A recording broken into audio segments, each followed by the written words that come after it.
Ako po si Miss Winnie at ito ang ating kwento.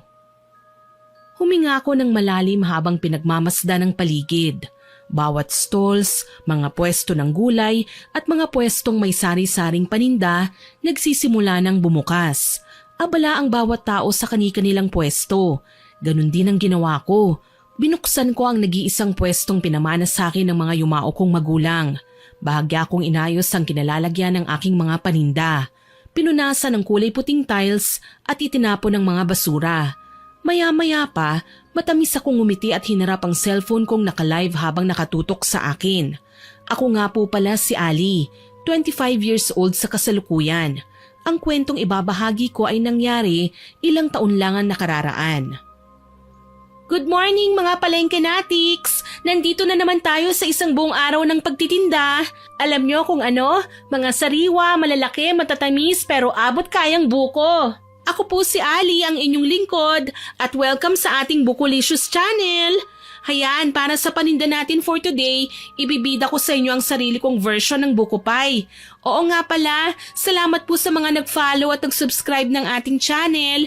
Dumadami na rin po ang ating viewers. Bilang pasasalamat sa inyo, araw-araw tayong magluluto ng masasarap na mga putahe ng mga pangunahing sangkap ay coconut meat. Ang aga-aga, ang ingay-ingay. Pwede ba, magtinda ka na lang ng maayos dyan? Palagi ka na lang nagpapapansin, ano? Ano bang pakialam mo, Yasmin? Hindi ka ba marunong makialam sa sarili mong negosyo? Magtinda ka na, oh. Baka mamaya mainip sa kahihintay ang mga suki mo. Lumipat pa sila sa stall ko. Palibhasa, umaasta kang sikat at may ibubuga kahit ang totoo wala naman talaga. Napatigil sa ere ang ngiti ko nang marinig ang pasupladang wika ni Yasmin. Ang noon pa ay karibal ko na sa pagtitinda dito sa palengke. Yes po, Miss Winnie. Parehong buko po ang produkto namin. May mga pagkakataong madalang ang bumibili ng aming mga paninda, kaya humantong ako sa paggawa ng iba't ibang palamig at desserts na may halong buko. Para maiba naman, naisip kong i-live ang mga pagkain na luto ko, na may kasama ng delivery para mas dumami pa ang aking suki. Sa paraang yun, pwede na silang mag-decide kung pupunta sa pwesto ko dito sa palengke at humakot pa ng maraming customer. Dahil sa sinabi ng babae, namewang akong hinarap siya at inisnaban. Oh, naiinggit ka, te? Hindi ba't sanay kang manggaya? Gumawa ka rin ng pakulo. Nilalangaw na yung mga paninda mo, oh. Huwag mo akong pakikialaman sa diskarte ko. Ang kapal naman ng mukha mong ipagyabang sa akin ng buko mo. At bakit hindi? Totoo naman na sikat ako at maraming suki eh. Sa katunayan, dinadayo pa ng mga biyahero at turista ang mga paninda ko. Alam mo, Yasmin, hindi magtatagal ang pwesto namin dito sa palengke kung hindi nakakatakam ang mga panghimagas ko.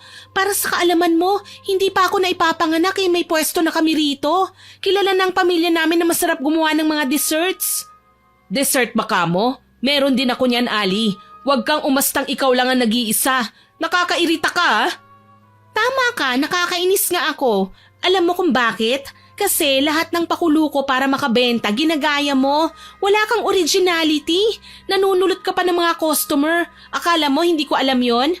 Hoy, wag mo akong pinagbibintangan ha. Hindi totoo yan. Wala kang ebidensya. Ang hirap kasi sa'yo, masyado kang matapang.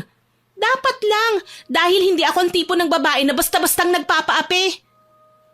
Para patunayan ang sinabi ko, nilapitan ko si Yasmin at marahas siyang tinulak. Alam ko po na masama ang ginawa ko, Miss Winnie. Pero kilala ko na si Yasmin noon pa. Lahat ng sa tingin niya ay walang laban sa kanya, inaapi niya. Ako na nga lang ang literal na pumapatol sa kanya. Ayoko lang kasi na may inaapi siya, lalo na't pareho lang naman kaming nakikinabang sa pananatili namin sa palengke. Hindi nagustuhan ni Yasmin ang ginawa ko. Bago pa ako makatalikod, sinugod niya ako. Hinila niya ako sabay ganti ng pagtulak. Napasigaw ako ng muntik ng mangudngod sa kanal. Nagiinit ang ulo na tumayo ako at pinagpaga ng sarili. Nang balingan ko na siya ng tingin, alam kong hindi na mapipigilan ang aking gagawin. Gigil na sinugod ko si Yasmin na ikinisigaw niya. Marami siyang suot na mga pulseras at kung ano-anong mumurahing jewelry na nahablot ko. Sumabog ang mga beads sa lupa, nagkalat pa sa daanan. Pati ang suot niyang headband, tumilapon sa kalsada. Hindi kasi talaga ako tumigil hanggat hindi ako nakakaganti sa kanya. Aray! Ano ba, Ali? Bitiwan mo ko! Para kang pugita! Ang bilis mong manghablot! Aray! Huwag kang hihiling ng kung ano sa akin, mahaderang babae ka. Alam mong hindi ko yan tutuparin.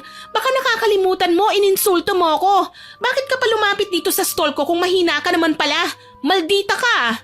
Tama na, nakakalbo na ako. Ano ba?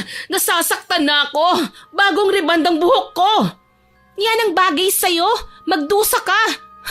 Ito ba ang bagong riband? Bakit gusot na ang buhok mo? Dapat sa'yo pinuputol ang buhok mo. Iniiwan ng anit. Magmumukha ka na kasing halimaw kapag tinuklap ko pang balat mo sa ulo. Ano ba? Masakit na yan ha? Bitiwan mo ako. Idedemanda kita. Sige, idemanda mo. Akala mo takot ako sa'yo? Diyan ka nagkakamali, babae. Tatanggalan kita hindi lang ng buhok kundi pati tenga. Hayop ka? Nananahimik ako dito, susugod ka? Ako pa ngayon ang irereklamo mo? Baka nakakalimutan mo, hindi ka masasaktan kung hindi ka lalapit sa pwesto ko. Hindi na nakapalag si Yasmin nang sakyan ko siya sa tiyan at marahas na pinagkakalmot. Gumuhit ang matutulis kong kuko sa kanyang pisngi pababa sa leeg. Sigawan ng mga nakikiusyoso ang naririnig ko sa paligid. Malamang nagpupustahan na ang mga kakilala naming tambay at tsismosa sa kung sino ang mananalo. Sigurado naman ako na hindi kakayanin ni Yasmin ang mga atake ko eh. Sanay akong makipagsabunutan. Madalas na namin gawin ito kaso ayaw talagang sumuko ng babae. Hindi na lumaban si Yasmin nang dumating naman ang kapitbahay kong si Ruel. Sindak niya kaming pinaghiwalay. Yasmin, Ali! Ano bang ginagawa nyo? Ang aga-aga gulo kagad ang hinahanap nyo. Pareho kayong babae, tapos pareho din kayong basagulero. Hindi na ba talaga kayo magbabate? Aba araw-araw na lang kayong ganyan ah. Ruel, wag akong pagsabihan mo. Si Ali ang may kasalanan. Siya lang naman ang naunang sumugod sa akin eh. Amazona kasi ang amo mo. Nagtataka ka pa kung bakit kita sinugod, ganon? Tingnan mo nga yung sarili mo. Wala ka nang kinikita sa pagbabantay mo sa pwesto mo, tapos nakikialam ka pa sa mga diskarte ko. Anong gusto mong gawin ko? Matuwa ako sa'yo?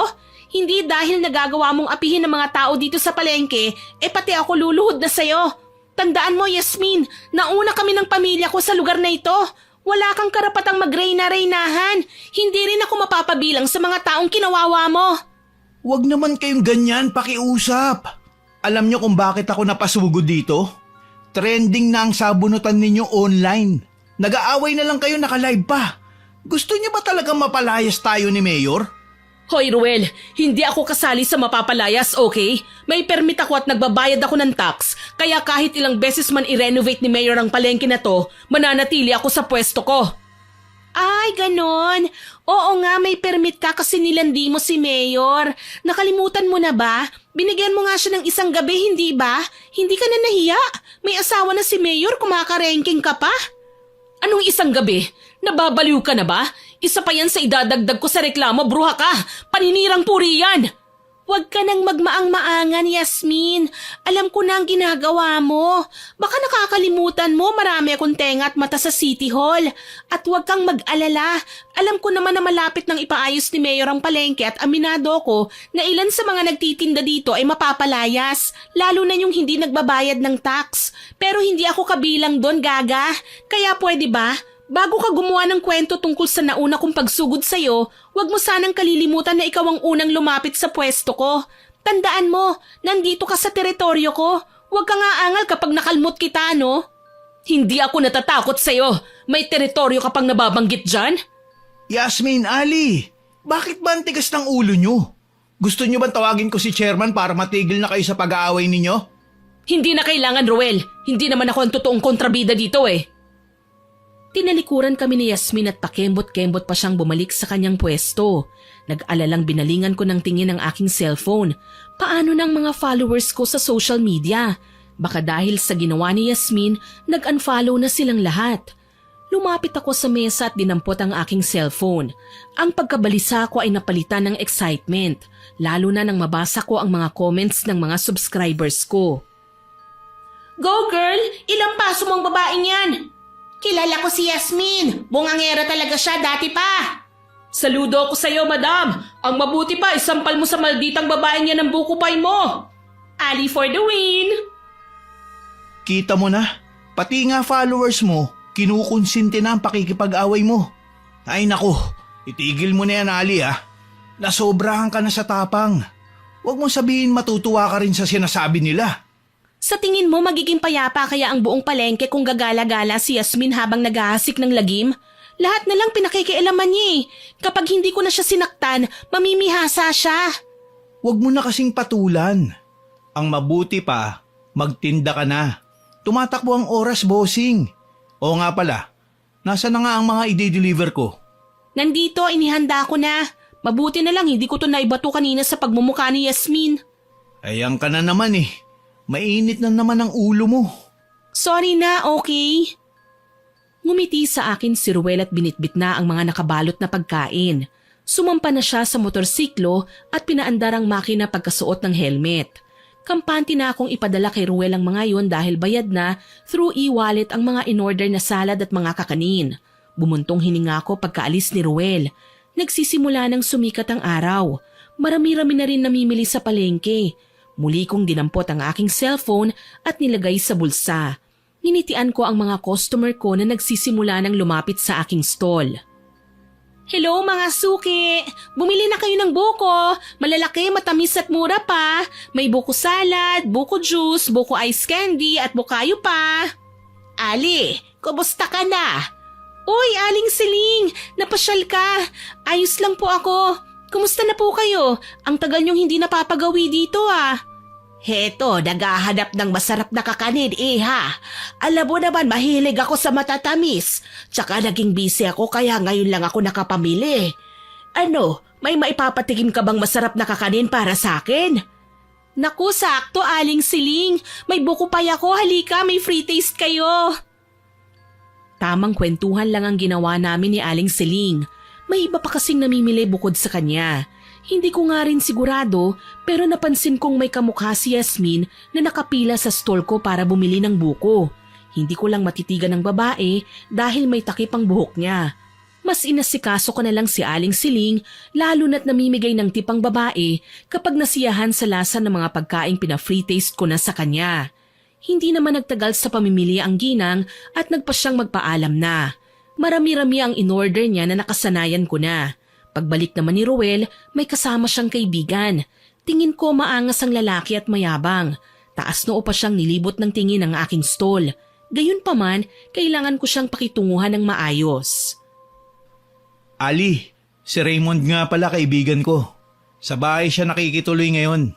Naghahanap siya ng masasarap na kakanin at desserts. Kaya nirekomenda ko tong buko stall mo. Hello po, sir. Ano pong gusto nyo? Pili po kayo. May juice po tayo, may salad, merong pie, lahat na with buko. Fresh buko nga isa. Ay, parang suplado ka, sir ah. May sinasabi ka? Ay, wala po, sir. Fresh buko coming up. Pakihatid sa table ko. Nakasimangot ako pagkatalikod ng lalaki. Hindi ko gusto ang tabas ng dila niya at nakakunot din ang kanyang noo. Pero kailangan kong maging professional. Kahit hindi ako nakapagtapos ng pag-aaral, marunong naman akong humarap sa iba't ibang klase ng customer. Lumapit naman sa akin si Ruel na may nagpapaumanhin ng ngiti. Pagpasensya mo ng kaibigan ko ha. May pinagdadaanan lang kaya masungit. Pero wag ka magalala. Galante yan. Okay lang, may magagawa pa ba ako? Tapos na niya akong simangutan ano? O siya, ihahatid ko na muna to sa kaibigan mong mainit ang ulo. Walang imik pero binawi ko kagad ang pagsimangot. Sa katunayan nakangiti pa rin akong naglakad papunta sa mesang inuukupan ng binata habang dala ang kanyang in-order. Saglit kong inintay ang magiging komento niya nang inumin ng sabaw ng buko. Kumusta po ang lasa, sir? Matamis hindi po ba? Titikman ko pa lang. Huwag mo nga akong pangunahan. Best seller po namin ng fresh buko, sir. Medyo chewy, matamis at abot kaya pa. Ano ka mo? Mura at matamis daw? Sinungaling ka, miss. Eto, ang tabang ng sabaw. Ang mahal pa. Yung laman, matigas. Parang bata lang to ng kaunti sa nyug eh. Kung pwede ko nga lang ibalik ginawa ko na. Uy pare, tama na. Nakakaya. Totoo naman ang sinasabi ko ah. Nanlamig ang buo kong katawan nang marinig ang walang prenong pagsasalita ng kaibigan ni Ruel. Lantaran niya akong pinahiya sa maraming tao. Halos hindi ko nga magawang lumingon noon dahil alam kong maraming nakapaligid sa amin. Para mabawasan kahit papano ang pagkainis ko, pinili kong sagutin ng maarte at mapanglait kong customer. Teka lang ha, parang may mali po sa sinabi niyo, sir. Sariwa at bagong pitas ang mga buko ko, kahit itanong niyo pa sa nagtitinda ng gulay dyan sa tapat. Sigurado ka? Huwag ka na magmalines, miss. Customers are always right. Kaya huwag ka nang umangal kapag sinabi kong hindi masarap ang bukong tinda mo. Sa tingin ko pa nga niloloko mo lang kami. Inuuto mo lang para makabili. Excuse me lang po, sir. Huwag kayong gumawa ng issue na makakasira ng negosyo ko. Matagal na akong nagtitinda dito sa palengke at kabisado ko na ang mga klase ng mamimili dito. May totoong nasarapan sa mga paninda ko. Meron din kagaya nyo na kahit napabilib ko, aba talagang gagawa pa ng kwento para makalibre. Alam ko naman kung anong sunod nito eh. Ibabalik ko ang bayad nyo para kunwari totoong hindi masarap ang paninda ko. Siya namang pagpalakpak ni Yasmin na narinig pa ang pambabastos ni Raymond sa akin. Nakangisi siyang lumapit at nagpabida na naman sa harapan ng maraming tao. Ali! Tingin ko naman hindi nagsisinungaling si sir. Aminin mo na kasi ang mga paninda mo, 1 linggo na mula sa supplier. Nakatambak dahil walang gustong bumili. Supplier ka dyan. May sarili kaming nyogan. Baka nakakalimutan mo. Sa amin kayo bumibili ng paninda dito sa palengke. Tsaka ano na naman bang ginagawa mo rito? Kulang pa bang pananabunot ko sa'yo, ha? Umatras si Yasmin nang marinig ang singhal ko. Itinaas niya ang 2 kamay tsaka lumayo sa pwesto ko. Aalis na nga, hindi ba? Pakialamera, huwag ka nang babalik dito, ha? Nakakasira ka ng araw. At ikaw naman, sir, kung wala kang sasabihing maganda, aba umalis ka na rito sa stall ko. Hindi ko kailangan ng mga laiterong customer. Ako pa talaga masama, ha? Para nagsasabi lang ako ng totoo eh. O siya, kung ganyan ka din naman pala makitungo sa mga customer mo, mabuti pa, pasikatin na lang kita. Iniangat ni Raymond ang hawak niyang phone. Napasinghap ako nang makitang nakarecord ang video noon. Mukhang vlogger pa yata ang loko. Gigil kong tinampal ang kamay niya kaya nabitiwan niya ang hawak na cellphone. Nahulog ito sa lupang may nagkalat na bato at nabasag ang screen. Gulat niya itong dinampot tsaka ako sinamaan ng tingin. Walang iya ka. Hindi ka lang manloloko. Wala ka pang modo. Bawal naman kasi ang ginagawa mo eh. Kinuhanan mo ng video ang tindahan ko tapos sisiraan mo pa? Aba sir, pwede kitang ireklamo sa ginagawa mo. Di reklamo mo. Ano akala mo? Natatakot ako sa'yo? Pasensya ka na, miss. Kaya kitang tapatan kung talagang matapang ka. Papalitan mo tong cellphone ko. Kailangan mong bayaran to. Hindi ko babayaran yan. Manigas ka. Ali, wag mo nang patulan. Hayaan mo na. Baka matanggalan tayo ng permit. Hindi na tayo makakapaninda. Hindi mo ba kayang pagsabihan niyang kaibigan mo? Ako pa talaga na amo mo ang sinasaway mo, ha, Ruel? Gusto mo bang mawala ng trabaho? Ali! Makaalis na nga. Sayang lang ang perang pinambili ko rito sa bulok na stall na to. Ang kapal ng mukha mo, mas bulok yung ugali mo. Tol, saglit. Kapag tinuloy mo yan, talagang tatanggalin kita sa trabaho, Ruel. Pasensya na. May pinagdadaanan lang kasi ang kaibigan ko kaya ganun siya makipag-usap. Aba, ayos din naman ang kaibigan mo. Nakikipag-away sa iba kasi may pinagdadaanan siya. Sabihin mo sa mapanglait mong kaibigan, wala siyang karapatang pakitaan ako ng ganung ugali. Akala niya aatrasan ko siya? Isa pa yan si Yasmin, ang babaeng walang pahinga. Palibhasa, hindi lang buko Diyos ang kaya niyang itinda, pati ng 2 buko na nakabitin sa dibdib niya. Hoy Ali, narinig kita. Wag na wag mo kong maiinsulto sa harapan ng mga suki ko kung ayaw mong masira ng tuluyan yung negosyo mo. Naningkit ang mga mata ko sa sinabi ni Yasmin. Bigla kong naalala ang kinaing buko ni Raymond. Nilapitan yun at tinikman gamit ang kutsara. Nanlaki ang mga mata ko. Matabang na nga ang sabaw at matigas na ang laman. Parang kasing tigas na ng laman ng nyug. Sigurado ko may ginawang kalokohan si Yasmin habang abala ko sa pagtitinda kanina. Inalala ko ng mabuti ang mga pangyayari hanggang sa sumagi sa isipan ko ang tila kamukha niyang nakapila kanina habang kausap ko si Aling Siling. Gigil na binalingan ko si Yasmin. Bruha ka talaga kahit kailan? Kaya naman pala ang lakas ng loob ni Raymond na awayin ako. Pinalitan mo ang ilan sa mga tinda kong buko. Wala kang ebidensya, Gaga. Kanina ka pa bintang ng bintang, ha? Ali! Ay, wag mo nga akong awatin, Ruel. Bibigyan ko siya ng leksyon. Nakakainis ka na. Kanina ka pa awat ng awat. Huwag mo na siyang sugurin. May nakakita naman daw sa kanya eh. Ereklamo na lang natin si Yasmin para wag nang umulit. Mananakit ka pa eh. Napatingin ako sa iilang taong magpapatunay na may ginawa nga si Yasmin habang abala ko kanina sa pagtitinda. Ilan sa kanila kaagad na nagsumbong sa akin. Tahimik raw na kinuha ni Yasmin ang ilang piraso ng sariwa kong buko at pinalitan niya. Malas nga lang dahil isa sa mga yon ang naibigay ko kay Raymond kaya nagwala ang lalaki. Napapatango ako habang hindi makapaniwalang bumaling ulit sa dalaga. Lumapit ulit si Yasmin sa kinatatayuan ko, hindi ininda kung sasaktan ko ba siya o baka naghihintay ng sasabihin ko. Ano ba talagang problema mo? Bakit kailangan mong guluhin ang negosyo ko? Naiinggit ka lang ba talaga o gusto mong mawala ako sa palengke na to? Hindi ako kailanman maiinggit sa'yo. Alam mo kung bakit? Kasi mas may potensyal na lumago ang pinagkakakitaan ko. Hindi kagaya ng sayo, minana mo lang sa mga magulang mo. Etong negosyo ko, nasimulan ko na nang magdadalaga ako. Sa tingin mo, mahalaga sa akin kung sino ang nauna sa negosyong to? Para sa kaalaman mo, Yasmin, ayoko nang pinapakialaman ng diskarte ko, yun lang. Kung sa tingin mo nauungusan kita pagdating sa bentahan, umisip ka ng sarili mong pakulo, hindi ang manggaya sa kung ano ang diskarte ko. Dala ng sobrang pagkapahiya, hindi nakasagot si Yasmin. Tahimik niya akong sinamaan ng tingin. Hindi rin naman ako nagpatalo tinaasan ko siya ng kilay. Humakbang pa nga sana ako para sukatin ang tapang niya kaso humarang na naman ulit si Ruel. Ali, ang mabuti pa, pumasok ka na sa stall. Ako na lang ang makikipag-usap kay Yasmin. Hindi kasi kayo nagtatagal sa pag-uusap nang hindi kayo nag-aaway eh. Mamaya niyan, hahantong kayo sa sakitan. Ikaw ang makikipag-usap? Sigurado ka? Ilalandiin ka lang ng babaeng yan Okay lang naman siguro yun, no? Hindi rin naman kita girlfriend para magselos ka sa amin. Loko ka talaga Ang sa akin lang, kapag nilandi ka ni Yasmin, malamang bibigay ka na kagad sa lahat ng sasabihin niya. Kaya kahit hindi pa dapat, baka pinatawad mo na siya. Tsaka sa akin siya nagkasala kaya dapat akong kinakausap niya.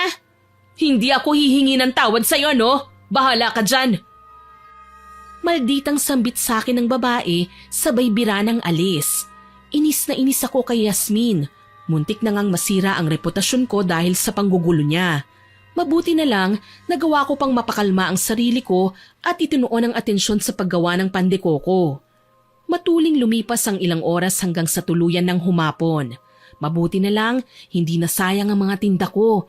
Bumenta ako sa tulong na rin ni Ruel. Nagkaroon kasi ako ng orders online kung saan siya ang naghatid at nakipag-usap sa mga customer. Masaya kong kinuha sa safe ang kulang-kulang 10,000 kong kita sa araw na yon. Ipinalit ko ang nasa 5,000 barya na pinaghalong 20 pesos, 10 piso at 5 piso. May mga 1,000 ring tigpipiso.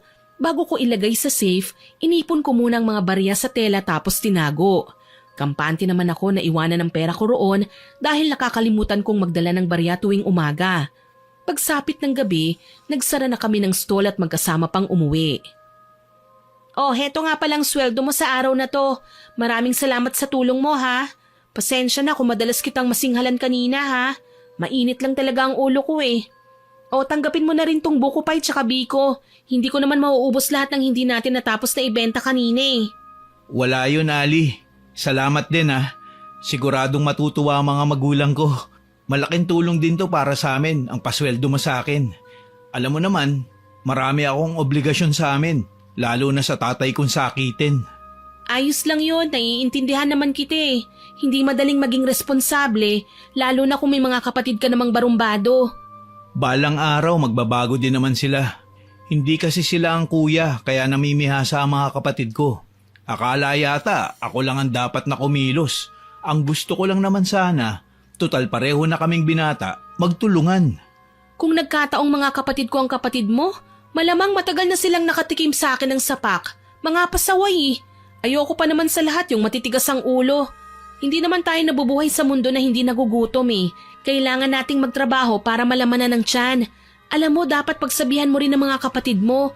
Hindi tama na ikaw lang ang nagsasakripisyo para sa kanila. Masahol ka pa kay nanay. Ang dami mong sinabi. O paano? Ihatid na kita? Malapit na rin lang ang bahay ninyo. Baka gusto mong kumain na muna. May mga tira pa naman akong ulam kaninang umaga. Sa bahay na lang, Ali. Hinihintay ako ngayon ni nanay eh. Nangako kasi ko na magdadala ako ng pansit. Bali dadaan na lang ako sa karinderya dyan sa kanto. Paborito nila ang pansit eh. Nakagawian ko ng magdala ng ganun kapag nabibigyan mo ako ng tirang paninda. Masarap kasing ipares. Ganun ba? O siya, heto, 200. Idagdag mo sa pambili ng pansit. Bumili ka na rin ng soft drinks para masaya ang hapunan. Maraming salamat, Ali ah. Napakabait mo talaga. Tumango na lang ako bilang tugon. Pero sa totoo lang nalungkot ako, Miss Winnie. May mga tao talaga na hindi nabiyayaan ng magandang buhay. Halimbawa doon si Ruel at ang pamilya nila. Sa pagkakatanda ko, isa ang mga magulang niya sa nagtatanim ng mga nyog sa lupain namin noon. Natigil lang yun nang magkaroon ng alitan ng ama ko at ang ama ni Ruel. Hindi ko naman naitanong kung ano yon dahil bata pa ako noon. Tahimik akong pumasok ng bakuran. Simula nang mamatay sina mama at papa, mag-isa na lang ako. Wala akong kapatid. Wala ring pinsan sa malapit. Nag-iisa lang talaga ako. Pagkapasok ko sa bahay, inalala ko ang mga nangyari sa stall kanina. Grabe na talaga si Yasmin. Literal na niyang ginugulo ang araw ko. Kung tutuusin, wala naman akong pakialam kung buko rin ang negosyo niya eh. Ang sa akin lang, wag sana siyang manira ng kapwa, lalo naman kung walang kasalanan sa kanya. Kung umarte siya para siyang bata eh. Kung tutuusin, mas matanda naman siya sa akin ng ilang taon. Pagpunta ko kinabukasan sa pwesto ko sa palengke, nagtingin na ng mga tao sa akin. Para nag-aalala na hindi ko maintindihan. Kinabahan ako at nagmamadali sa paglapit sa stall. Nauna doon sina Ruel at Raymond, kasama ang iba pang nagtitinda sa palengke. Para silang nag-iimbestiga hanggang sa mabaling ang aking tingin sa pwesto. Sira na ang seradura at mukhang nilooban. Nagkalat kasi ang mga baso at lalagyan sa lupa. Nang makita ko ang aking mga gamit, tila ba nawalan ako ng lakas at napaupo sa lupa. Anong nangyari? Bakit nagkalat ang mga gamit dito sa labas? Bakit bukas ang stall? Bakit sira ang pinto? Ali, may nagpunta raw na mga lalaki dito kagabi. May dalang maso at palakol. Hinataw ang lahat ng gamit mo. Pati ang mga stock mo ng sangkap na ihahalo sa mga paninda. Ano? Sino naman ang pwedeng gumawa nito? Takot magsalita ang mga tao, Ali. Ang sabi lang nila, mga 4 hanggang 5 kalalakihan na nagpunta rito. Hindi nila sinabi ko sino. Pero duda ko na hindi nila kilala ang mga lalaki. Malamang may nagtangka magsumbong pero pinagbantaan lang nila. Sinira nila pati ang oven ko. Ang mga mesa at upuan pinalakol. Ano nang gagawin ko? Matapang akong babae. Walang inaatrasan na kahit na anong away. Pero sa pagkakataong yun, napaiyak ako. Ilan kasi sa mga sinira ng nanloob sa stall ko ay ginagamit pa noon ng mga magulang ko, Miss Winnie. Sentimental akong tao at lahat ng bagay na galing sa mga taong mahal ko, iniingatan ko ng sobra. Matamlay kong pinagmasdan ng mga kakilala ko sa pangunguna ni Ruel na iligpit ang mga nasirang gamit.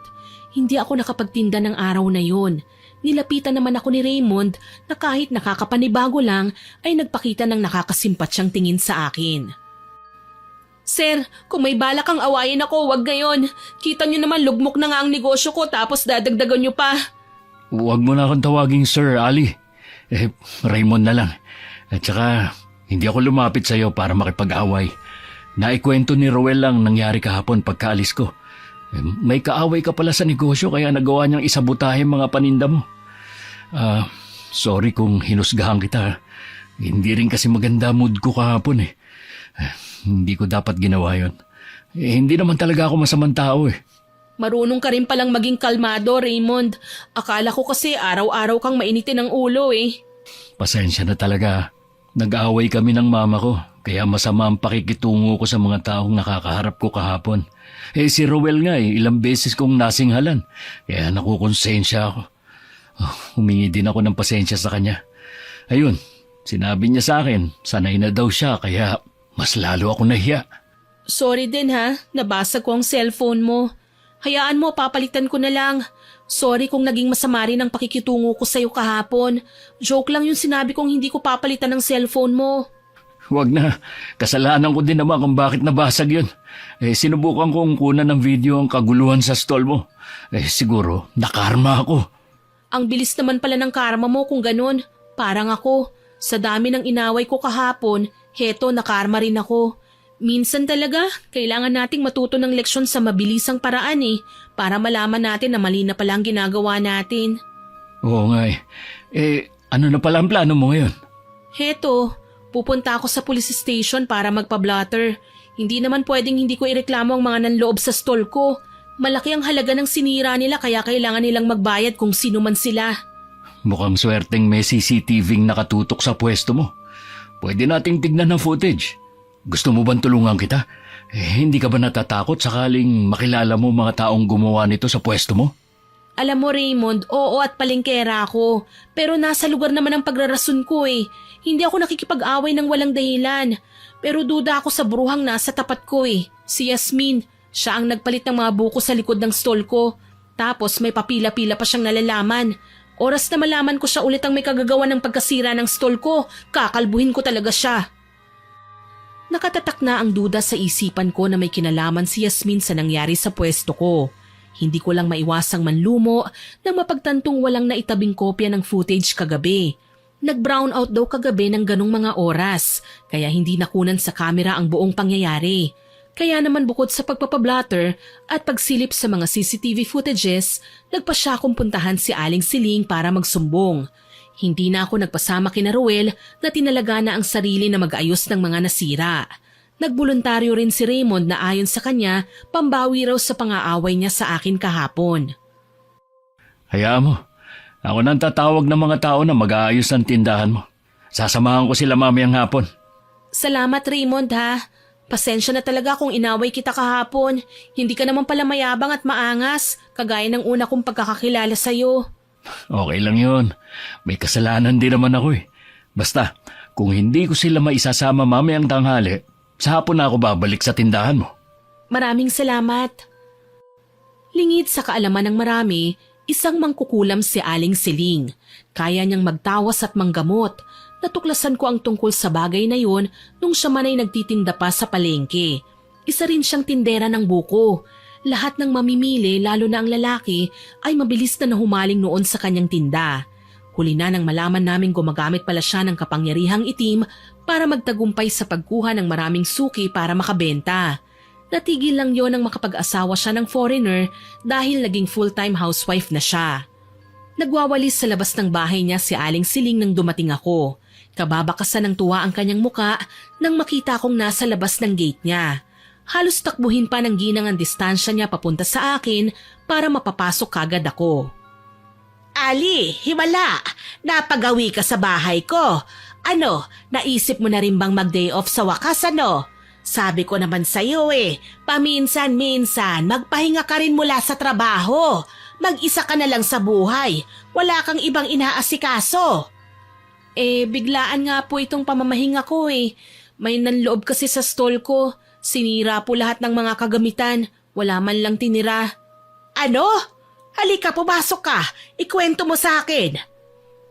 Hinila ako ng ginang at pinapasok sa loob ng bahay niya. Dahil na rin siguro sa foreigner ang napangasawa ng ginang, medyo moderno ang estilo ng bahay nila. Puti ang pintura ng dingding at may mahabang hagdan bago makalapit sa main door. Nilagpasan naman namin at pumasok sa loob, diretso sa sala at pinaupo ako sa kulay kremang sofa. Ikukuha muna kita ng maiinom ha? Sige po. Pagbalik ng ginang, may dala na siyang isang hiwa ng cake at juice. Nilapag niya ito sa mesita tsaka naupo sa upuang nakaharap sa akin. Ano ba kasi ang nangyari ha? Matagal ko na pong alam na mainit ang dugo ni Yasmin sa akin. Palagi niyang sinasabi na negosyo daw niya ang pinakasikat sa palengke. Wala naman po akong pakialam dun Kasi tahimik din ako naghahanap buhay para ipagpatuloy ang nasimulang pagtitinda nila mama at papa. Hindi ko lang po talaga inaasahan na ahantong siya sa paninira sa akin sa mga suki ko para lang layuan nila ako. Kung minsan naman, pinapalitan niya ng mga lumang buko ang produkto ko. Yun ang dahilan kung bakit natuto akong patulan siya. Alabo, iha. Kilala ko ang mga magulang ni Yasmin. Kasabayan nga namin sila ng mga magulang mo dati sa pagtitinda. Ang alam ko gulay at prutas ang paninda nila noon eh. Kaso nagkasakit ang padre de pamilya kaya nahinto. Medyo nalugi rin sila kasi nga imbis na kumikita ang pwesto nila, nauubos pa sa pagpapaospital pati ipon nila. Huli na nang malaman kung pinasa na pala nila kay Yasmin ang pwesto. Tama po, pinasa nila kay Yasmin ang pwesto. Pero sa pagbalik ng babae sa palengke, wala na siyang matinong paninda. Ginagaya na lang niya kung anong sa tingin niya ang mabilis sa merkado. Ang hindi ko lang po matanggap ay yung paninira niya sa akin at panggugulo. Kagabi po, saktong pagka-uwi ko may mga dumating daw sa palengke. May dalang palakol at maso. Pinagtulungan nilang wasakin ang pwesto ko. Wala naman po akong ebidensya na si Yasmin nga po talaga ang pasimuno nun. Pero kailangan ko pong makasiguro. Wala naman akong ibang nakaaway maliban sa kanya. Hayaan mo, tutulungan kita, iha. Tatawasin natin yan ngayon para malaman natin kung sino ba talaga ang nag-utos sa mga lalaki para sirain ang pwesto mo. Yun nga po talagang sadya ko, Aling Siling. Gusto kong malaman kung siya ba talagang nagpautos. Gusto kong makakuha ng ebidensya pero alam kong mahihirapan ako kapag ako lang ang kikilos. Pero kung may tulong mula sa inyo baka malaman ko po ang totoo. Halika, samahan mo ko. Nasa kwarto ko ang mga kagamitan ko. Sumama ako sa ginang papunta sa isa sa mga kwarto. Tumambad sa aking paningin ang mesang may nakapatong na malaking planggana na may tubig. Sa di kalayuan, maayos na nakasalansa ng mga puti at itim na kandila, maging ang itim na librong ginagamit niya sa pag-oorasyon. May mga balot ng insenso na ginagawa niyang pausok sa isang estante kasama ang mga garapong may iba't ibang uri ng langis. Ang dami niyo po palang kagamitan, Aling Siling? Oo, iha. Dalaga pa nga ako nang ipunin ko ang mga gamit na yan. Minsan po ba may lumapit na sa inyo para magpakulam? Meron, iha. Pero tinanggihan ko silang lahat. Ayaw kong ginagamit ang kapangyarihan ko para lang makapanakit ng tao ng para lang sa katuwaan. Yan ang mahigpit na bilin sa akin ng aking mga magulang. Kung ganon, isa po pala kayong mabuting mangkukulam, Aling Siling. Hindi nyo inaabuso ang kakayahan nyo na meron kayo. Alam mo kasi, iha, ang paggawa ng kasamaan sa kapwa, may kaakibat na kaparusahan. Karma, kumbaga, ganon din yun sa amin. Kapag nangulam ka ng walang dahilan, mas mabigat ang magiging parusa. Hindi naman kasi kami purong mangkukulam na gumagamit ng lihim na karunungang itim. Tumango ako at sinang-ayunan ng sinabi ni Aling Siling. Minsan na rin kasing naikwento sa akin ng lolo at lola ko noon ang tungkol sa parusa na dumidikit sa pagkatao kahit sa susunod na henerasyon ng mga mangkukulam. Hindi nila ito kayang tanggihan, kaya naman hanggat maaari, ginagawa nilang hindi na kasing lupit ang ginagawad na sumpa sa nararapat para lang wag silang maparusahan ng sobra. Inihanda na nga ni Aling Siling ang kanyang puting kandila at orasyon. Pinasara niya sa akin ang pinto at mga bintana. Sinigurado namin na walang makakapasok na hangin kaya gayon na lang ang pagtataka ko nang biglang nagsimula ng humangin ng malamig sa loob ng silid. Paalalahanan kita, iha. Ano ba nang marinig at makita mo? Wag na wag mong papansinin, naiintindihan mo ba? Kapag nagsimula na ang orasyon, maraming darating sa loob ng kwartong ito. Sila ang mga saksi sa buong pangyayari. Mga elemento, mga kaluluwa at espiritu ng hangin. Huwag mo ring susubukang kausapin. Gusto nilang lituhin ang isipan mo para hindi tayo magtagumpay sa pagtatawas. Uhaw sila sa kaguluhan, kaya bubulong sila sa'yo sa anyo ng taong kinamumuhian mo. Hayaan mo silang magsalita, ha? Pero huwag mo silang pakikinggan. Kung kaya mo silang singhalan, gawin mo. Itaboy mo ang mga masasamang elemento. Sige po, Aling Siling, tatandaan ko po. O paano, handa ka na ba? Handa na po ako, Aling Siling. Kung ganon, magdasal na muna tayo. Nag-sign of the cross kami at umusal na ng maikling panalangin para sa kaligtasan namin at proteksyon laban sa mga masasamang espiritu na posibleng matawag ni Aling Siling. Ang totoo niyan, Miss Winnie, first time ko pong makasaksi ng ganito. Kaya nga kinakabahan ako eh. Hindi ko alam kung talaga bang may makikita akong espiritual na mga nilalang o baka naman demonyo na ang makita ko. Ang sa akin lang, kailangan ko lang po talagang malaman ang totoo. Gusto ko kapag kinumpronta ko na si Yasmin, hindi siya makakatanggi. Willing naman po akong pagbigyan siya kung sakaling hihingi siya ng tawad sa akin. Itinaas ni Aling Siling ang puting kandila at sinindihan. Naulinigan ko pang bumubulong siya ng banyagang mga kataga. Sa tingin ko nga wikang Latin yun eh. Komportable rin ang dila niyang inusal ang mga yun kaya hindi ko maiwasang mamangha sa kanya. Sa kalagitnaan ng paulit-ulit niyang pag-oorasyon, biglang nagbago ang temperatura sa buong kwarto. Lumamig at parang gumaan. Tingin ko nga lumulutang kami sa hangin eh. Ilang sandali pa, nagbago ang tingin ko sa paligid. May mga anino, itim at puti na animo usok ang pumasok sa kwarto at nagpaikot-ikot na parang ipo-ipo hanggang sa mabuo ang mga imahe. Babae at lalaki, may matanda at bata. Elemento ng hangin, kayo ay aking sinasamo.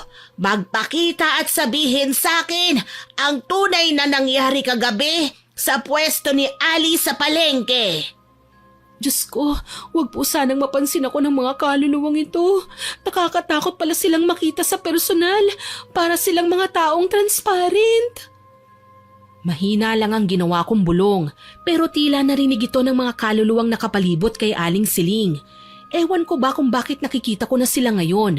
Wala naman kaming history ng pamilyang may third eye. Siguro, resulta ito ng pagtawag sa kanila ni Aling Siling. Gayunpaman, nanatili akong nakatingin sa ginang. Walang imik pero nanginginig ang aking mga tuhod. Isa sa mga nag-anyong tao ang lumutang papalapit sa akin. May ginaya siyang muka, maputlang bersyon ni Yasmin. Ang lakas ng loob mong pagbintangan ako. Nakita mo ba na ako talagang nagpautos sa mga lalaking yon, ha? Layuan mo ako! Hindi ikaw si Yasmin! Ginagaya mo lang siya! Ginagaya? Sigurado ka ba? Kung walang kinalaman si Yasmin, kilala mo ba kung sinong may gawa? Sabihin mo sa akin, huwag kang magsinungaling! Bakit ko naman sasabihin sa'yo? Nahihibang ka na babae! Manigas ka! Wala kang makukuha sa akin! Secret lang namin yon! Ali, huwag kang makinig sa kanya! Ginagahamit ka lang niya! Kapag nagpa-apekto ka sa mga sasabihin niya, pwede kanyang sapian! Napaatras ako sa mga sinabi ni Aling Siling. Kita ko sa itsura ng nilalang na uhaw siya sa hindi ko maipaliwanag na bagay. Kaya naman hindi na ako nakinig sa kanya kahit paano ang ibulong niya sa akin. Kalaunan, nagsawa rin ng kaluluwang ginagaya ang mukha ni Yasmin. Bumalik siya sa pagiging anyong usok at pumasok sa kandila na animoy hinihigop siya noon. Sa wakas, natapos rin ang pag-oorasyon ni Aling Siling. Huminga siya ng malalim at pinatak ang tunaw na kandila sa tubig.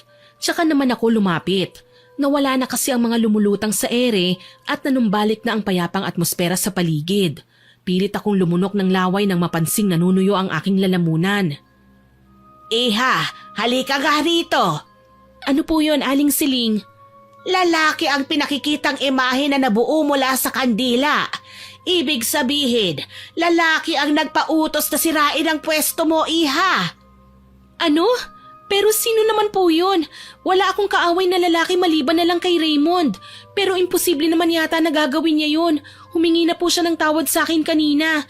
Hindi naman siya mukhang guilty habang sinasamahan ako sa police station kanina. Hayaan mo, Iha. Mamayang gabi, isasagawa ko ulit ang pagtatawas. Gagamit ako ng ibang paraan para malaman ang totoo. Basta mag-iingat ka, ha? Tignan mo ang imaheng nabuo dito sa kandila. Maitim ang parte ng puso niya. Ibig sabihin, ilang taon na niyang dinadala ang sama ng loob laban sa'yo. Maitim ang budhi ng taong gagawa sa'yo nito. Maraming salamat po, Aling Siling. Hayaan niyo, babayaran ko po kayo. Iha, hindi ako tumatanggap ng bayad. Alam mo yan. Masaya na akong makatulong sa'yo. Malapit kong kaibigan ang mga magulang mo. Ito lang ang magagawa kong tulong para sa'yo. Yumakap ako kay Aling Siling at nagpasalamat. Inihatid pa niya ako sa may gate. Saktong may paparating na tricycle kaya pinara ko yun at sumakay. Dumiretso ako sa palengke para kumustahin si Ruel at kung ano na ang itsura ng pwesto ko na inayos nila. Ali, nandiyan ka na pala. Nilinis ko na ang loob ng stall. Kinuha ko yung mga basag na bote at sirang oven. Hindi na mapapakinabangan kaya inilabas ko na. Naku, may nakalimutan nga pala ako. Bakit, Ali? Anong nakalimutan mo sa loob? Yung safe ko, may nilagay akong 5,000 dun eh. Sana naman hindi na nasama sa nasira. Sana hindi tinangay. Yun lang, Ali. Kasama sa mga naitapon namin ng safe. Basag na din at wala ng laman. Ano? Sigurado ka ba? Baka naman may kumuha lang nun. Pera ko yun eh. Wala talaga eh. Pasensya na. Tila kinurot ang puso ko sa kaalamang nawawala ang 5,000 barya na tinago ko sa safe. Malaking halaga yun para sa akin. Marami na akong mabibili sa perang yun eh. Bakit tinangay pa? Mangiyak-ngiyak na nilingon ko si Yasmin na noon ay abala sa pagtitinda sa pwesto niya. Nang mapansin ng babae na nakatingin ako sa kanya, bigla niyang nilihis ang tingin. Nakaramdam ako ng matinding galit. Wala naman akong nakaaway maliban sa kanya. Siguro nagkamali lang si Aling Siling.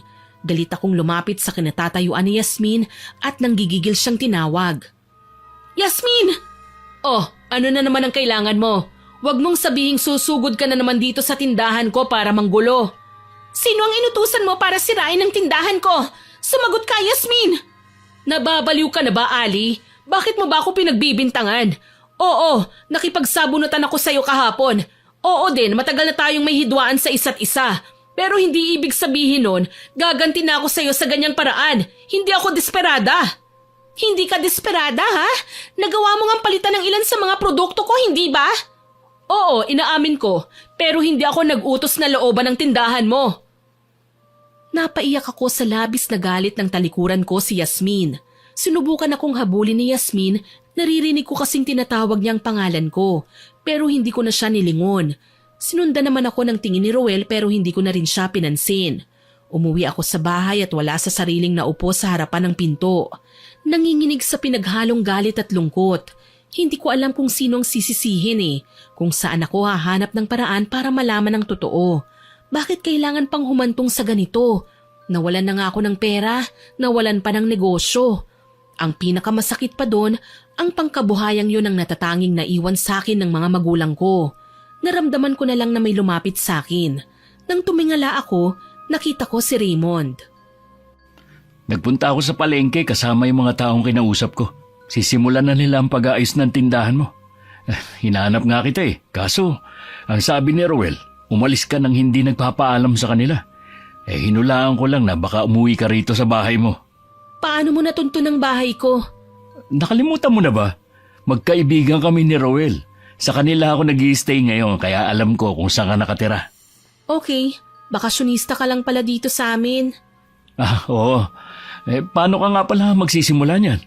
Ay, malaking halaga rin ang nawala sa akin, Raymond. Yung mga gamit ko sa stall, ang oven ko, yung lutuan, ang mga serving plates. Siyempre, bibili rin ako noon. Kailangan kong magsimula ulit. Hindi magiging madali yun. Huwag kang mag-alala. Tutulungan kita. May konti naman akong ipon eh. Pwede kong ipahiram sa'yo. Talaga? Sigurado ka? Oo naman. Nagkaroon ako ng lakas ng loob na simulan na ang pagpapatayo ulit ng aking buko stall. Salamat na lang, hindi ko na kailangan maghanap ng supplier ng buko dahil may sarili naman talaga kaming taniman sa likod mismo ng bahay. Kailangan ko lang na makaakyat sa bawat puno. Labis din ang tuwa ko nang magpresenta ang mga kakilala ko na aakyatin nila ang mga buko para sa akin. Nagpaakyat na rin ako ng iilang piraso ng nyog para ihalo sa gagawin kong biko, maha blanca at iba pang kakanin.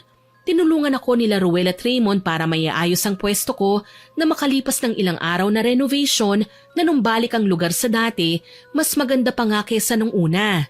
Nakangiti akong pinagmasdan ng bagong anyo ng aking buko stall. Mukhang tuwan-tuwa ka. Siyempre, tinulungan mo ako eh. Tinulungan niyo ako ni Ruel. Maraming salamat ah. Naku, wala yun. Masaya ako kasi naibalik na natin sa dati ang pwesto mo. Hindi ko magagawa ito kung wala kayo. Huwag mo nang isipin yun.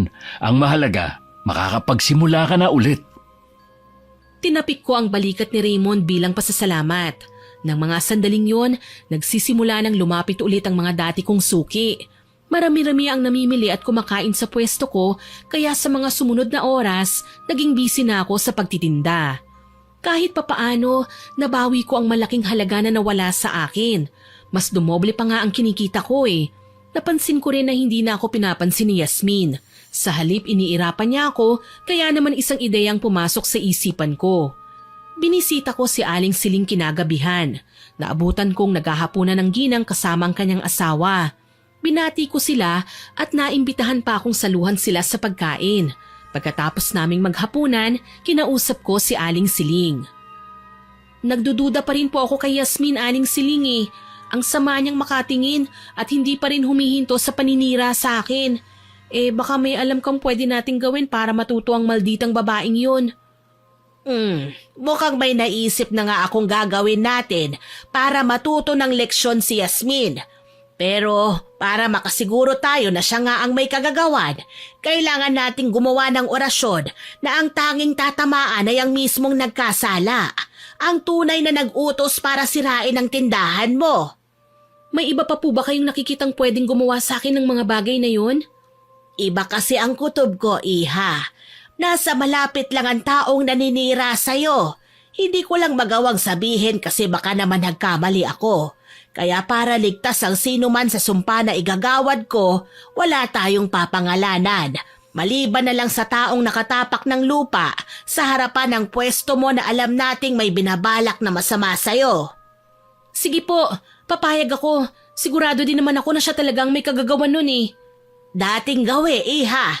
Huwag kang makikinig sa kahit na anong boses na maririnig mo, ha? Nagkakaintindihan ba tayo? Opo, Aling Siling. Nagsimula na naman na umusal ng mga banyagang katagaang matanda. Sinadya pa naming patayin ng ilaw. Tanging liwanag mula sa mga nakasinding kandila ang nagsisilbing ilaw sa loob ng silid. Kagaya ng una, nanatili ako sa likuran ni Aling Siling. Pinakikinggan ko siya habang umuusal ng mga orasyon. Kakaiba ang ginawa niya sa ngayon.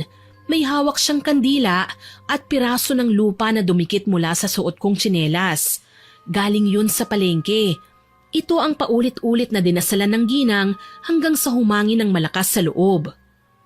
Kandilang itim, bigyang kulimlim ang pagkatao ng tunay na salarin. Kandilang itim, gawing nakaririmarim ang balat ng taong nagtatago ng lihim. Ano pong ibig sabihin niyan, Aling Siling? Shh! Huwag kang maingay! Ay, sorry po. Ilang minuto pang nanahimik si Aling Siling hanggang sa patakan niya ng sariling dugo ang lupa. Nagulat ako ng tila gasyon ng magliyab matapos ding ipatak niya ang natunaw na kandila sa kapirasong lupa. Huminga ng malalim ang ginang kasabay ng tila paghinga rin ng buong silid.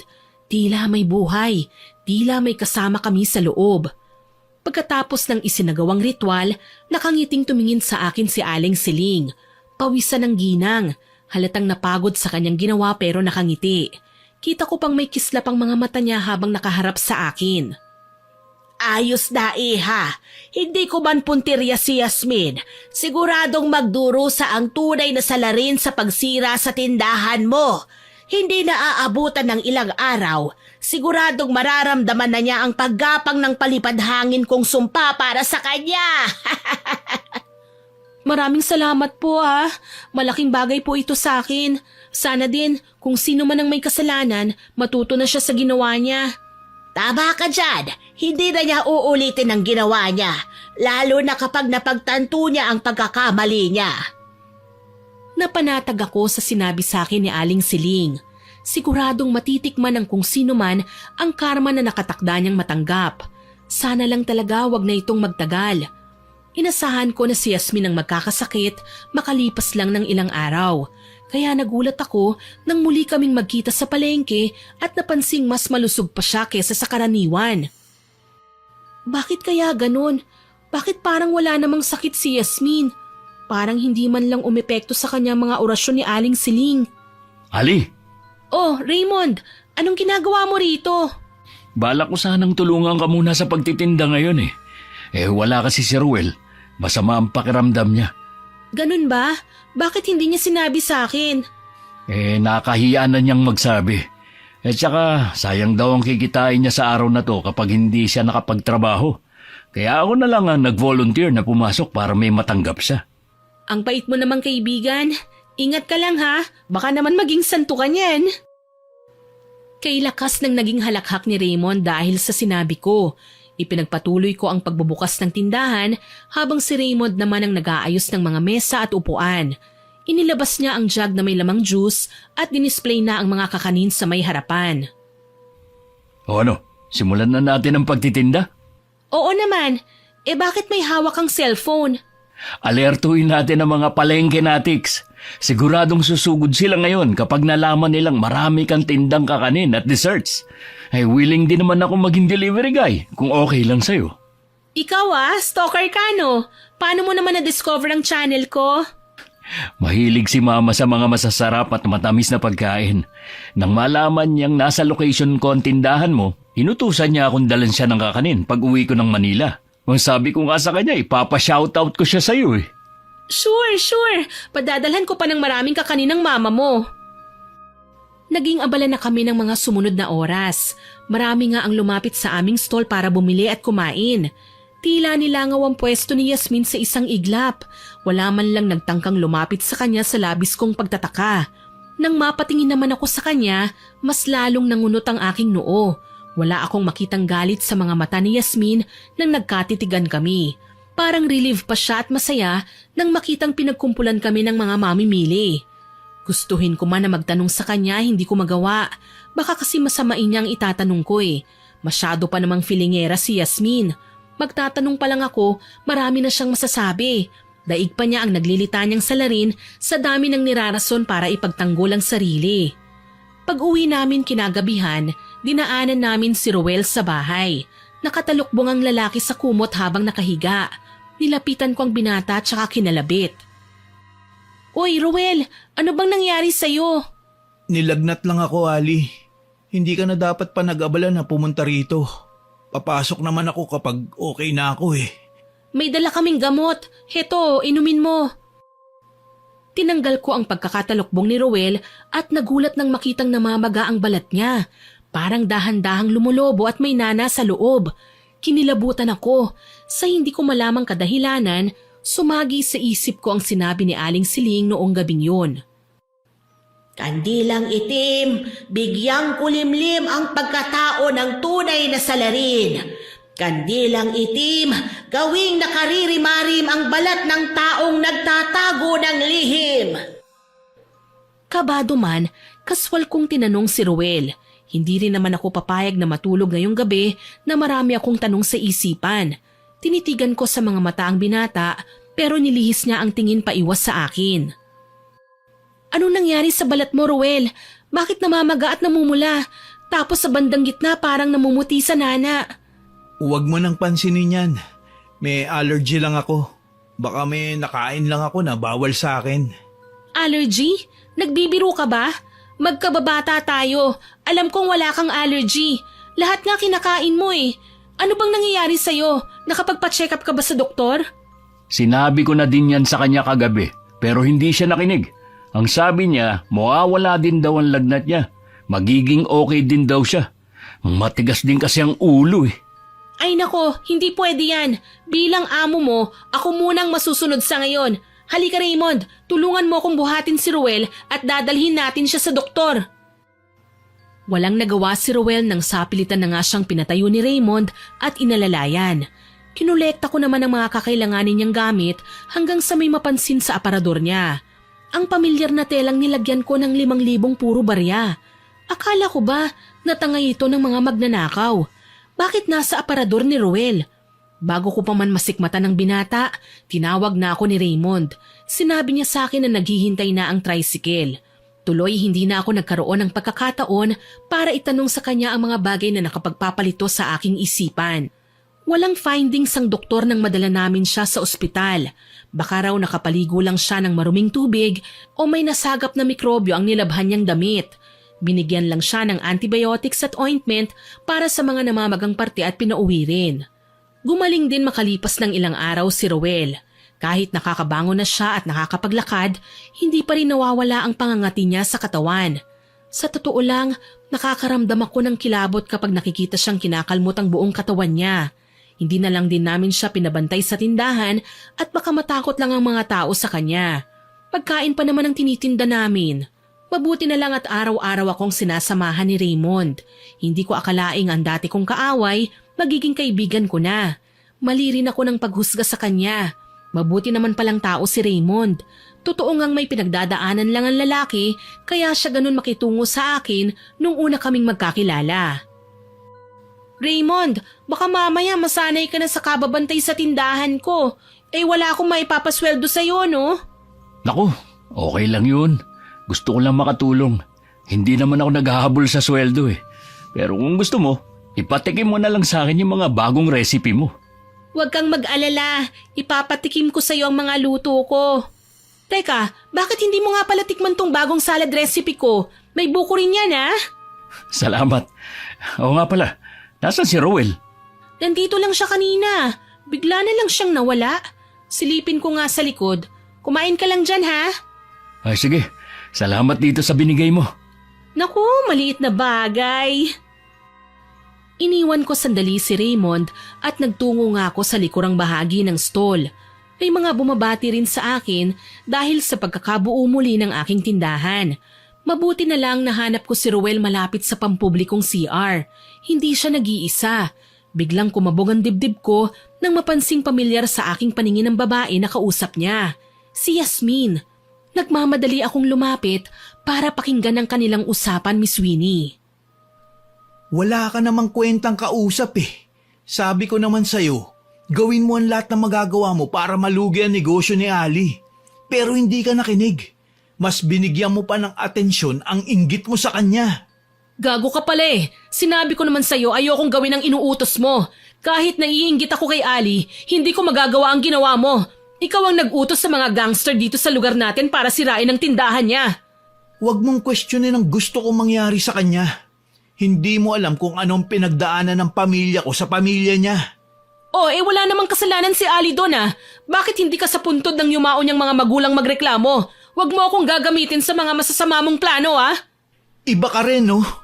Ilang beses ka na nga sinaktan ni Ali, pero pinagtatanggol mo pa siya ngayon. Anong klaseng babae ka? Iba ang issue ko kay Ali. Gusto ko lang na iniinis siya. Alam mo kung bakit? Siya na lang kasi ang palaging bukang bibig ng mga magulang ko. Masipag daw si Ali, madiskarte, marunong humarap sa mga suki. Kaya ako naiinis sa kanya. Pero hindi ko kailanman inisip na gawin ang ginawa mo na hindi makatarungan. Tama ba na sirain mo ang negosyong bumubuhay sa'yo? Hindi lang si Ali ang nagkapera sa stall, Ruel. Pati na rin ikaw.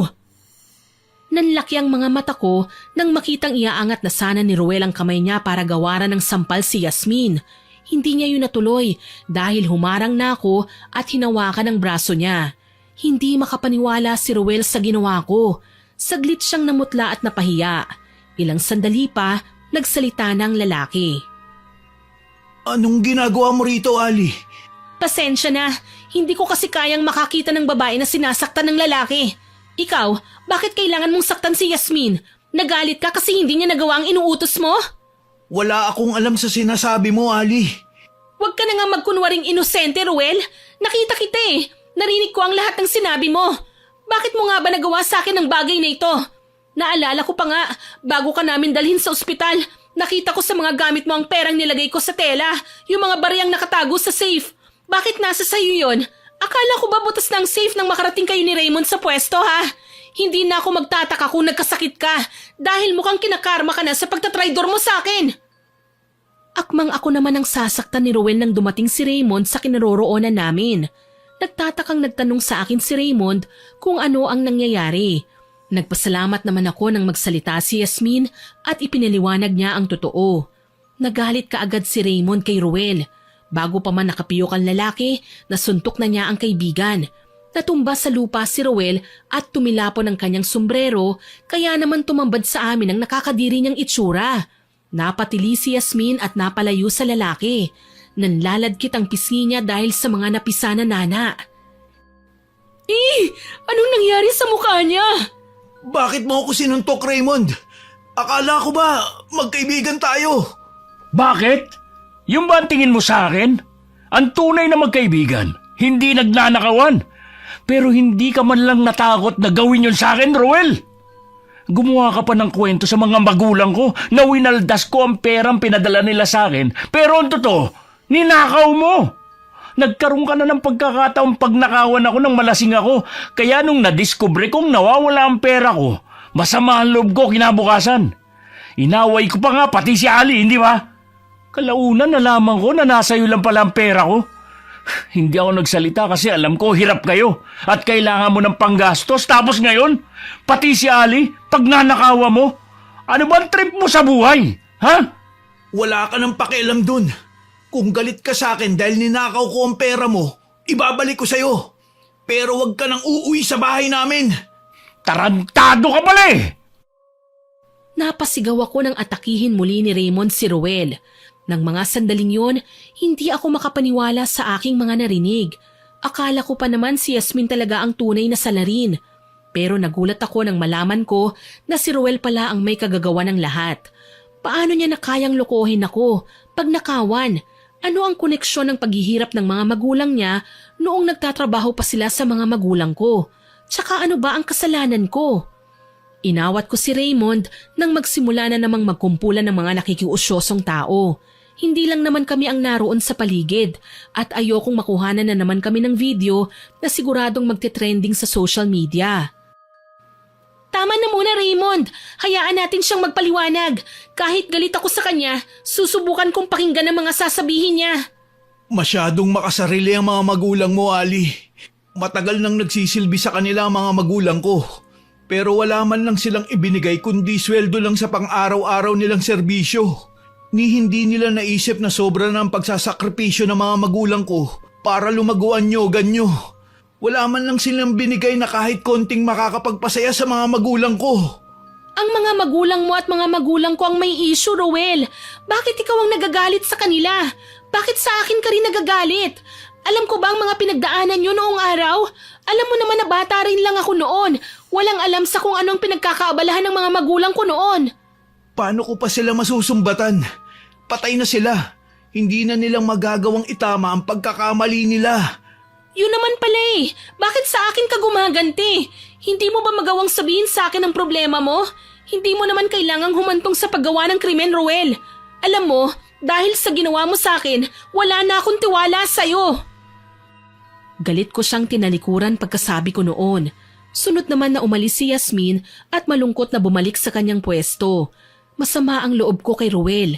Tinuring ko siyang kaibigan, pero nagawa pa niya sa akin ang mga bagay na ito. Paano niya nakumbinsi ang mga inutusan niya na looban ng stall ko? Oo at kilala akong matapang, pero hindi naman ako nangaaway ng walang dahilan. Sa pagkakataong yon, nahiya akong kausapin si Yasmin. Todo bintang pa ako sa kanya, tapos hindi naman pala siya ang may kasalanan. Kagaya ko, biktima lang din si Yasmin ng pangmamanipula sa kanya ni Ruel. Kaibigan ko siya, Ali. Malapit sa atin. Pero pasensya na kung hindi ko magagawang konsintihin ang masasamang ginawa niya. Kailangan din ni Ruel na magbayad. Ayun na nga Raymond, pinakulam ko ang sino man na nag-utos na looban ng tindahan ko. Hindi ko naman alam na si Ruel pala yun. Eh sino ba nilapitan mo? Si Aling Siling. Bakit hindi natin subukang itanong sa kanya kung may gamot ba para matigil na ang pagkakasakit ni Ruel?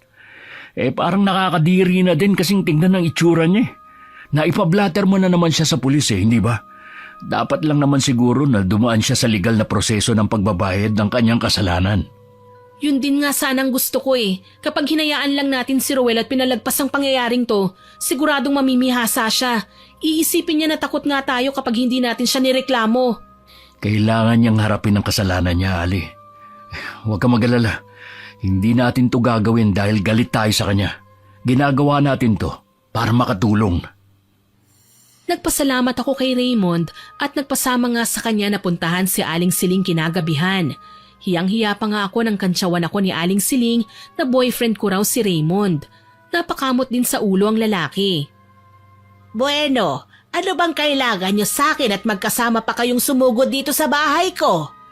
Nalaman ko po kasi na hindi si Yasmin ang nag-utos na pasukin ng mga magnanakaw ang pwesto ko sa palengke. Si Ruel po, siya nga ang lalaking nakita niyo sa pagtatawas. Sinasabi ko na nga be. Oh, ano na nangyari gayon kay Ruel? Nagkasakit po siya kagaya ng dinasal niyo, Aling Siling. Kaso lang po, nagbago na ngayon ang isip ko eh.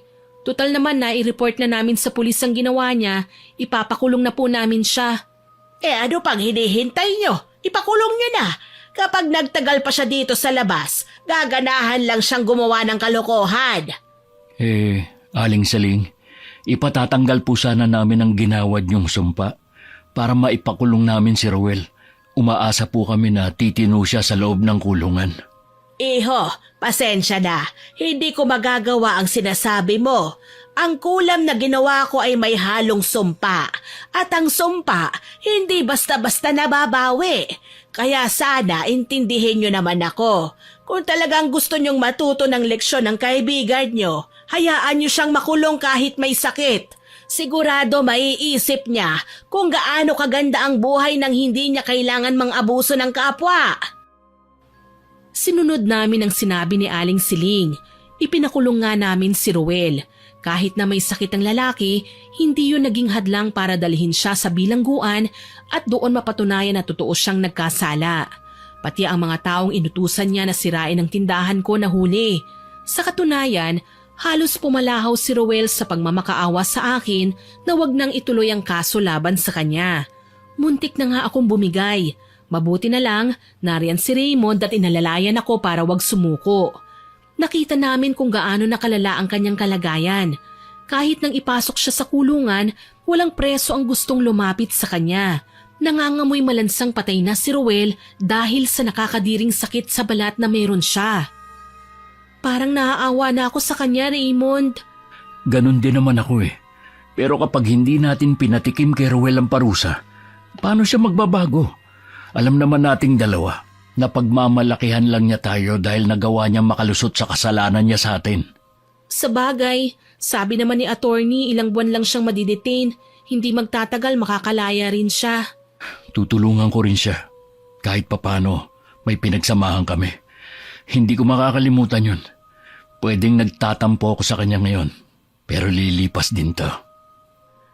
Nagpasalamat ako sa kabutihan na pinakita ni Raymond sa akin. Ang totoo niyan, hindi ko magagawa ang lahat ng ito kung hindi dahil sa tulong niya. Malaking bagay ang ginawa ni Raymond para mapagtanto ni Rowel ang mga pagkakamali niya. Sa bawat sandali kasi ng pagdalaw ko sa kanya, nanunumbalik na ang dati niyang ugali. Sa pagiging Rowel na dati kong kakilala. Yung mabait, matulungin at may paggalang sa kapwa, kaedad man niya o hindi. Gusto ko sanang humingi ng sorry sa nagawa ko, Ali. Sana mapatawad mo ko. Nabulag lang ako ng matinding galit, lalo na't halos araw-araw na kinikwento ng mga magulang ko ang tungkol sa mga paghihirap nila nung nariyan pa ang mga magulang mo. Hindi ko man lang naisip na wala ka naman talagang kasalanan. Lalong wala kang kinalaman dahil kagaya ko, mga bata pa lang tayo nun. Hindi ko rin naman gustong magtanim ng sama ng loob sa iyo, Rowel. Tinuring na kitang kapatid, kaya nalungkot ako nang marinig mula sa bibig mo ang matagal mo nang kinikimkim na problema. Nakakatampo lang na hindi mo sinabi sa akin. Sorry rin kung nagawa kong ipakulam ka. Desperada na akong malaman nun kung sino ba talaga ang taong may malalim na galit sa akin eh. Hindi ko man lang naisip na posibleng ikaw pala yun. Deserve ko naman na manatili rito. Kahit papano, nakikita ko kung ano ang epekto ng mga ginawa ko. Oo nga pala, kumusta na ang mga sugat mo? Heto, may pinadalang langis si Aling Siling. Gamitin mo raw yan at maghihilom din ang sugat mo. Hindi na rin yan magnanaknak dahil matutuyo na ang mga yan. Pakisabi kay Aling Siling, maraming salamat ha. Ang dami kong napagtanto habang nandito ako. Makakarating, Rowel. Siguradong magpapadala ulit ng advice si Aling Siling sa'yo. Kilala mo naman siya eh. Mahilig talagang magbigay ng mga magagandang aral. Si Raymond, simula nang makulong ako rito, hindi ko pa siya nakikitang dinalaw ako eh. Galit pa rin ba siya sa akin? Umuwi na ng Maynila si Raymond. Huwag kang mag-alala, dadalawin ka rin niya. Sasaglit lang siya sa kanila dahil nakiusap ang mama niya na ihatid ang mga binili nilang kakanin mula sa stall ko eh. Galit pa kaya siya sa akin? Hindi naman siguro, Rowel. Tsaka pwede mo naman siyang tanungin kapag nagkita kayo eh. Lakasan mo lang ang loob mo. O paano, kailangan ko nang umalis. Maraming salamat sa pagdalaw mo ah. Tinanguan ko ang lalaki at umalis na sa presinto. Alam ko na magiging okay na rin ang lahat dahil maraming napagtanto si Rowel. Makalipas nga ang ilang buwan, nakalabas na rin siya ng kulungan. Nakahiyaan na rin niyang bumalik sa stall kaya hindi na rin namin siya pinilit pa. Si Yasmin naman, humingi rin ng tawad sa akin. Ganon din ako sa kanya, Miss Winnie. Naisip ko wala naman kasing magagawang mabuti sa buhay ang pagtatanim ng sama ng loob sa mahabang panahon. Natuto na kami sa aming mga leksyon. Sa ngayon, masaya na kami sa aming mga pinagkakaabalahan. Magka-business partner kami ni Yasmin at napalaki namin ang pwesto ng buko sa palengke. Si Raymond naman, madalas akong dalawin lalo na't makalipas ang 5 buwan mula nang makalaya si Ruel, sinagot ko na ang panliligaw niya. Going strong pa rin ang relasyon namin hanggang ngayon. Si Ruel naman, nagkaroon din ng sariling pwesto ng karinderya sa harapan ng bahay nila. Pansit ang specialty niya at halos lingguhan kung mapagawi kaming magkakaibigan. Mukhang pwede ka na mag-asawa, tol. Masarap na ang timpla ng pansit mo. Ay nako, nakahanda akong maging maid of honor kung sakali Papayag kaya si Yasmin? Hoy, manligaw ka muna. Fake news yung sinabi ni Ali na nilalandi ko si Mayor. Dalagang Pilipina kaya ako. Ay, sorry na. Napuno kami ng tawanan habang nagsasalo-salo. Naisip ko wala na akong hihilingin pa. Masaya na ako kung ano ang meron ako ngayon. Kontento na ako at nakahandang tumulong sa lahat ng nangangailangan ng gabay para maging maayos ang takbo ng buhay. Si Aling Siling naman, kasalukuyang nasa Hong Kong. Balak daw nilang mag-Disneyland na mag-asawa. Wala na rin akong pinagsabihan pa tungkol sa kakayahan niyang mangkulam dahil hindi siya umalis ng bansa hanggat hindi ako nakakapangako sa kanya. Hanggang dito na lamang po. More power po sa inyong channel at God bless. Sana po ay nagustuhan niyo ang aking ibinahaging kwento. Pero bago ko po tapusin ito, hindi ito makukumpleto nang walang shoutout sa masusugid nating listeners. Shoutout po kay Kim Cyrus Dalayday, kay Gay Ukol, kay Evangeline Cruz, kay Mark Anthony Magtalas at sa mag-ina niyang sina Adrian at Via Rose. Hello din po kay Kathy Malate, kay Rashan Yan Licarte, kay Marinel Gloria, kay Gemma De Leon at sa De Leon family, kay Rose Pabsea from Cebu at sa mga kasamahan niyang sastre na sina Jessa Lawas, MG, Aying, Rosemay, Noli Paksiw, Dam Kring at kay Ate Dory. Salamat po sa inyong lahat dyan na nakikinig. Shoutout din po kay Maribel Balabag at sa asawa niya from Apayao, kay Marisa Belda from Jeddah, kay Marvin Lee at kay Ella at Aliana, kay Boss Andre, kay Cynthia Maralit, kay Estela Cabral da Silva from Switzerland, kay Juvilin Camacho na kauuwi lang po dito sa Pilipinas. Welcome back po, ma'am. Hello din po kay Mary Ann Valderramos at kay Manilyn Basco Bandelion, kay Araimic 17, kay Cheryl Coronacion, kay Jocelyn Kai, kay Jonathan Ganaban at kay Christina Quijano, kay Mean Collantes, kay Maylene Balasabas, kay Mike J. Maghinay, kay Corazon Damaulao from Davao City.